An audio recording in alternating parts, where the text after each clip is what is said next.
Hello all of you. समक्ष academy में आपका मोस्ट वेलकम है।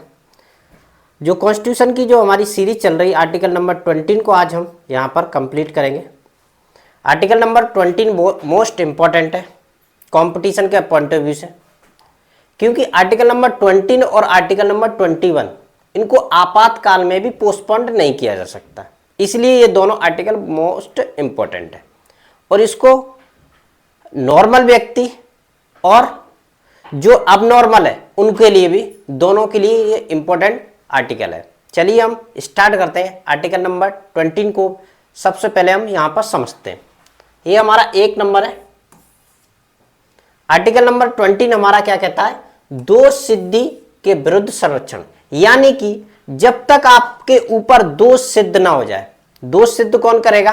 कोर्ट करेगा। जब तक अब कोर्ट ना कह दे कि आप दोषी हैं, तब तक आप दोषी नहीं माने जाएंगे। भले ही आपको ट्रायल के लिए पुलिस ले जाए या कोर्ट में वहां पर थाने में ले जाए या फिर आपको 1-2 महीने के लिए ट्रायल के लिए रख ले, तब तक आप दोषी नहीं माने जाएंगे। जब तक कोर्ट आपको डिसाइड ना कर दे कि आप इस कार्य के लिए आप दोषी हैं, आपको 1, 2 या 5 या 10 साल के लिए आपको सजा दी जाती है, तब तक आप दोष सिद्ध नहीं माने जाएंगे। देखते समझते हैं आर्टिकल नंबर 20 हमारा क्या कहता है। उसकी सबसे पहले लैंग्वेज समझ लेते क्या कहता है। किसी भी व्यक्ति को किसी अपराध के लिए दोषी नहीं ठहराया जाएगा, यानी कि किसी भी व्यक्ति को किसी अपराध के लिए दोषी नहीं ठहराया जाएगा। अब थोड़ा सा और समझ लेते हैं। सिवाय उस अपराध के जो अपराध के रूप में, यानी कि जो अपराध के रूप में आरोपित का मतलब होता है, जैसे सपोज दैट मान लीजिए कानून में लिखा हुआ है चोरी करना एक अपराध है। चोरी करना एक अपराध है, तो इसका मतलब हो गया जो आरोपित है ना, इसका मतलब ये हो गया चोरी करना एक अपराध है। कानून की कैटेगरी में वो आ रहा है कि चोरी करना एक अपराध है। आगे और समझे। कार्य के रूप में किए जाने के समय प्रबद्ध कानून के उल्लंघन, यानी जब वो कार्य किया जा रहा है उस समय कोई कुछ ना कुछ तो कानून हो गई, उस कानून का उल्लंघन करने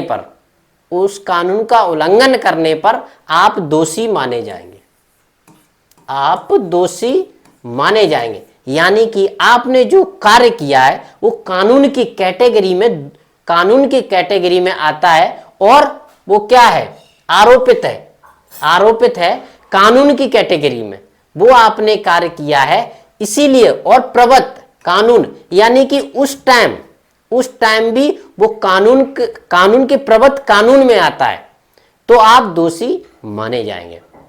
जब तक, जैसे सपोज दैट मान लिए 1947 से कोई भी मान लीजिए कानून था, उस टाइम हमारे इंडिया में क्या है, इंटरनेट नहीं आता। इंटरनेट पे कोई भी कुछ भी कहना तो कानून तो क्या आज की डेट में उसको सजा दे सकते हैं? नहीं दे सकते, क्योंकि उस टाइम इंटरनेट पे कुछ भी तरह की कोई भी बातचीत करना या कुछ भी मैसेज वगैरह करना क्या कानून की कैटेगरी में नहीं आता था, यानी कि तो उसे दोषी नहीं माना जाएगा।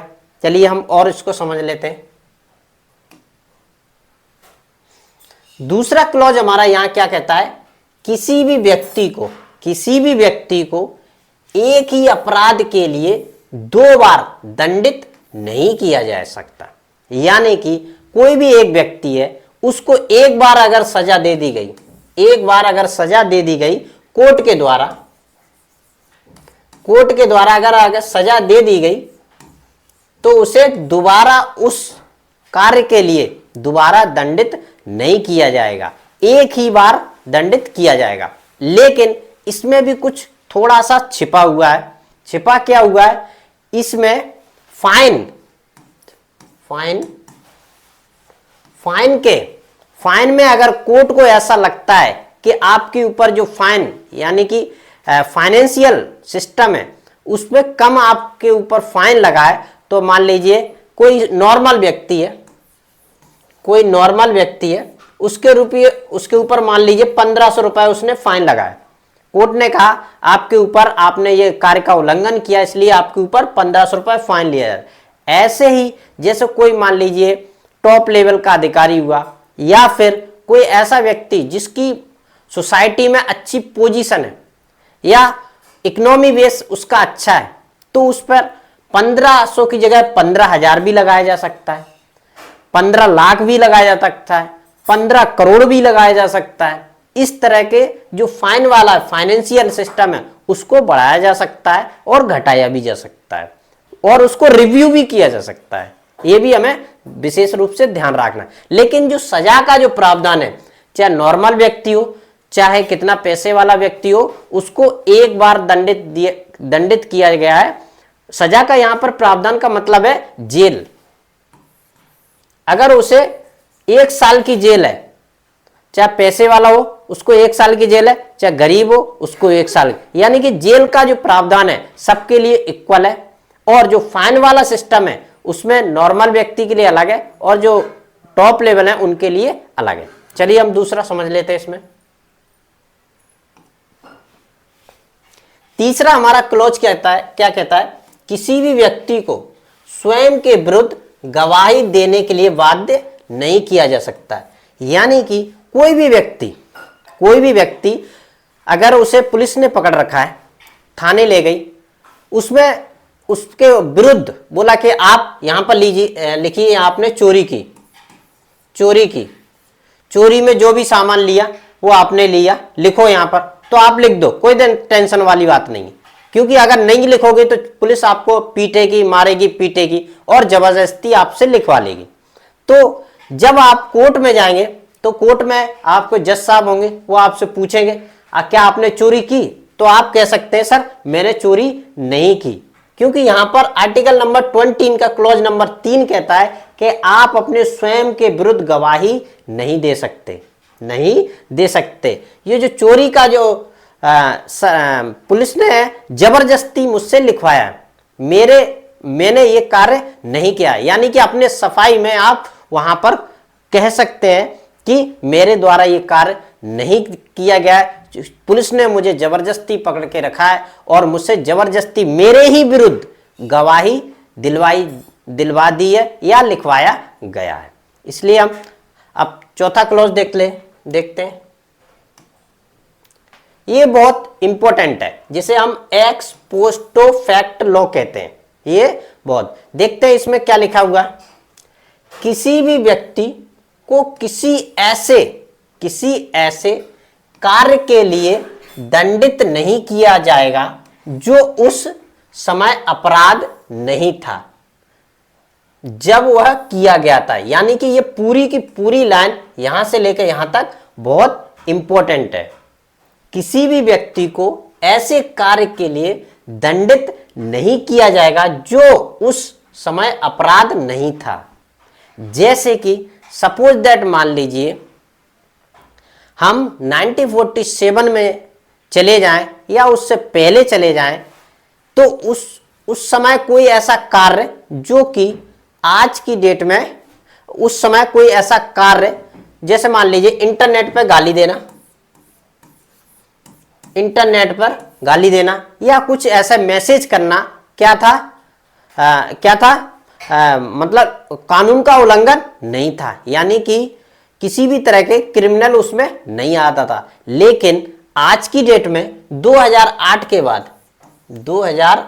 के बाद इंटरनेट पे गाली देना या किसी भी तरह के कोई, क्योंकि कानून बन गया है, उसके बाद 2008 के बाद कानून बनाया गया, इंटरनेट पे इस तरह की कोई गतिविधि करते हैं तो आप कानून दंड की कैटेगरी में आप आते हैं, अपराध की कैटेगरी में आते हैं, तो आपको दंडित किया जाए। यानी कि उस समय नहीं था, तो उस समय आज की डेट में आपको क्या है, सजा नहीं दी जा सकती, आपको अपराधी नहीं माना जा सकता, क्योंकि उस टाइम कोई लॉ नहीं था।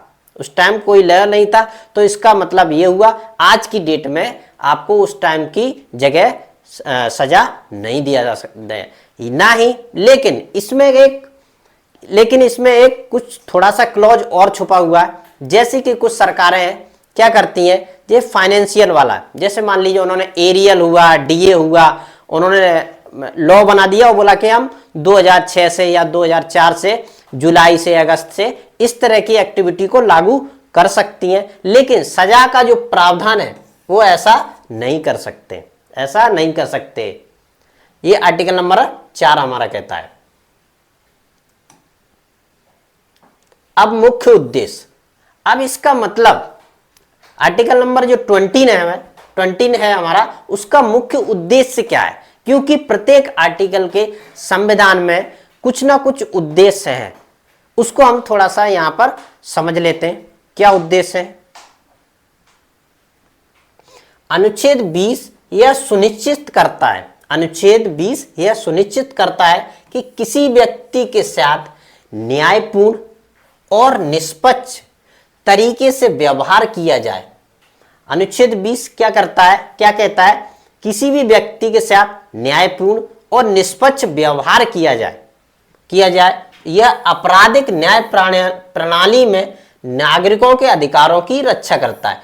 यानी कि जो भी व्यक्ति है अपराध की कैटेगरी में आता है, उसके जो अधिकार है उनकी रक्षा करता है, ऐसा नहीं है कोई भी व्यक्ति अपराधी की कैटेगरी में नहीं भी आ रहा है तो भी उसके अधिकारों का हनन कर दें आप, ऐसा नहीं है। ये मोस्टली इसी बात की चर्चा करता है।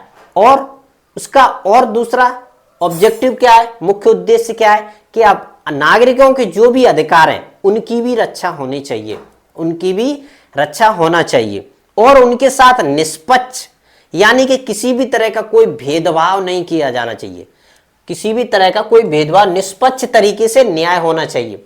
और न्याय भी क्या है, न्यायपूर्ण है, न्याय का न्यायपूर्ण और संगत न्याय होना चाहिए। इसके बात का भी विशेष रूप से ध्यान रखेगा, इसका मेन ऑब्जेक्टिव है। संगत न्याय भी इंपॉर्टेंट जरूरी है, क्योंकि अगर असंगत हो गया तो क्या है, इस क्लॉज का मीन्स बदल जाएगा।